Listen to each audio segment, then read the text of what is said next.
So we're here with the Right to Life, Mm-hmm. and your name? Heather Gardner. Oh, so I've got to get used to doing this part. Heather Gardner. Heather, thank you for what you're doing. So first off, tell us a little bit about the rally and what you guys were trying to accomplish here at the rally.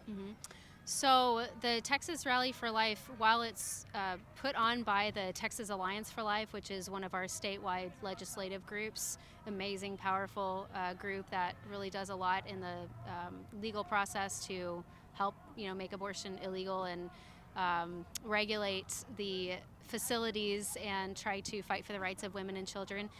So they put on this amazing rally. It's made up of over 100 ministries and organizations across the state of Texas that come together to be on the host committee, to offer volunteer opportunities and any other types of opportunities for people to put their pro-life convictions into action, not just say they're pro-life, not just speak for life, but actually act and work for life.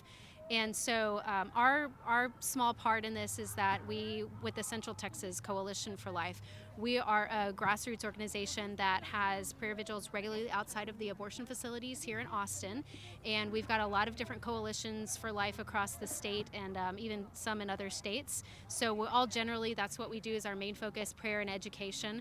We go out into the communities, we go to churches, we go to lots of different parts of the community just to try to educate people. The number one most common response we get from women who are in need and who are feeling pressured to abort their child is that they just don't know about the other services.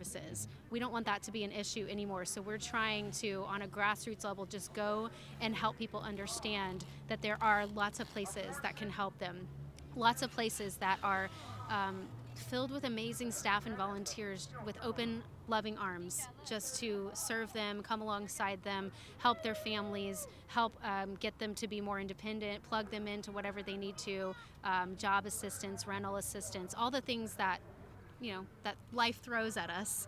That a new mother might need. Right, exactly. And so we are just blessed to be a part of that and essentially be a billboard for all of these places.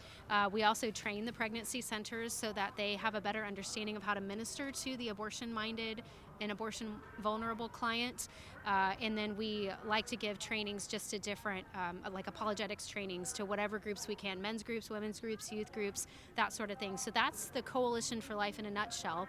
And then what's great was we were asked, could you coordinate the diaper drive this year? And so we did it last year. Last year at the Texas Rally for Life was a caravan. It was the first time it was not in person on the grounds of the Capitol. That ended up being hugely successful. The diaper drive was kind of a last minute idea, and it was not very well promoted, and even then we had about 10,000 diapers that were donated. Wow, that's amazing. And that was awesome. So they came to me and they were like, we want it to be double, triple, quadruple, whatever it can be this year. So we were like, okay, but that's going to take a lot more coordination, and we got to get the pregnancy centers aware, like, hey, be prepared to come pick up some donations when you come to the rally. And also that was more of an incentive to get them to come to the rally from far away.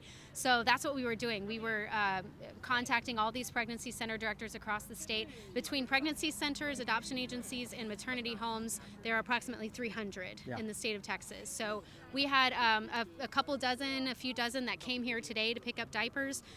We don't have the total number yet. The last number I got was 23,000 diapers that were donated today, but we had more that showed up. So we're still tallying those now. So that's just one way to be able to bless families that are in need across Texas. Wonderful. And if people want to get connected and be able to support these mothers that are in need, what's the best way for them to get connected? Yeah. First of all, pray and discern where God wants you, because there is a place for everybody. Even if there's a lot of people who would rather be just, behind the scenes. I don't want to be seen. I don't want to be heard necessarily. I just want to support. And so whatever types of talents you have, if you're a photographer, if you're a tech person, if you're pregnancy centers need all of this. They're ministries, but they're also businesses. So they need professionals to come alongside and help them with these different types of things. For the boutiques, the baby boutiques that these pregnancy centers have, most people can fold clothes. Most people can count diapers. So anything that you can do to inventory and collect supplies, anything that you can do like that. But there's also opportunities where you can get trained to be a client advocate, and you can be that loving person to come alongside that woman to support her, because some women do have a little bit of family support, but so many of them don't. That's why they're in the situation. They don't have support. And so we want to come and become their family. So you can do that, and men are needed. Men are so needed. We need men to work in men's programs, to come alongside with the dads, to show them what it's like, what it is to be a man, to be a protector, to be a father, to be there for their family, and to help provide for them as well. So we need men that are volunteering in men's programs, that are speaking up, and that are helping them along. There's a lot of different ways. You can do a search engine. If you just have no idea what to do, you can do a search engine of pregnancy help in your community and find a pregnancy center. If you're in Austin, we have a great network here. You can certainly look Coalition for Life up, and I could find you a place. I'm constantly putting people in lots of different places. I had somebody ask me for a job opportunity yesterday. I'm like, we can find you one. We've got places for people in this movement. The harvest is abundant, but the laborers are few. I've yet to have a pregnancy center director or any ministry leader in this type of work come to me in the last 15 years and say, stop sending me volunteers, we have too many. Yeah. So we can always use more. Yeah. Well, thank you for what you're doing. Thank you for how you're protecting, you're defending life, how you're supporting the mothers that are in need. Really, as this is yeoman's work, we really do need to defend life. And I believe, certainly in the state of Texas, we need to abolish abortion. So thank you for what you're doing. Yes, thank you. Yeah, thank All you right. so much Great. for having me. Great to Thank meet you. you. Thanks. God bless.